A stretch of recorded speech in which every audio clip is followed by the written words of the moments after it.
સુરતના સુવાલી બીચ ખાતે ખાસ આયોજન કરવામાં આવશે। 20 થી 22 ડિસેમ્બર સુધી 3 દિવસીય સુવાલી બીચ ફેસ્ટિવલ યોજાશે। ગત વર્ષે 1.5 લાખ જેટલા પ્રવાસીઓ આ બીચ ફેસ્ટિવલમાં આવ્યા હતા, જેથી તેમની સફળતાને જોતા આ વર્ષે પણ બીચ ફેસ્ટિવલનું આયોજન થયું છે।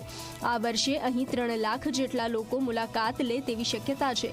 લોકોને સુવાલી બીચ સુધી પહોંચવામાં સરળતા રહે તે માટે 25 સ્થળેથી ખાસ સિટી બસ દોડાવાશે। સાથે અડાજણ અને ઓલપાડથી બસ દોડાવાશે। બીચ ફેસ્ટિવલમાં સહેલાણીઓ ઊંટ, ઘોડા, બાઇક સવારી, ખાણીપીણી અને શોપિંગનો આનંદ માણી શકશે। આ વર્ષે ગત વર્ષે 2 દિવસનો ફેસ્ટિવલ હતો। આ વખતે 20, 21 અને 22 એમ 3 દિવસ ફેસ્ટિવલ રાખવામાં આવ્યો છે। ફેસ્ટિવલ રાખવાની સાથે સાથે લોકોના રોજીરોટી મળે, ત્યાંની સામાજિક સંસ્થાઓ, ત્યાં સખી મંડળોને રોજગારી રોટી મળે।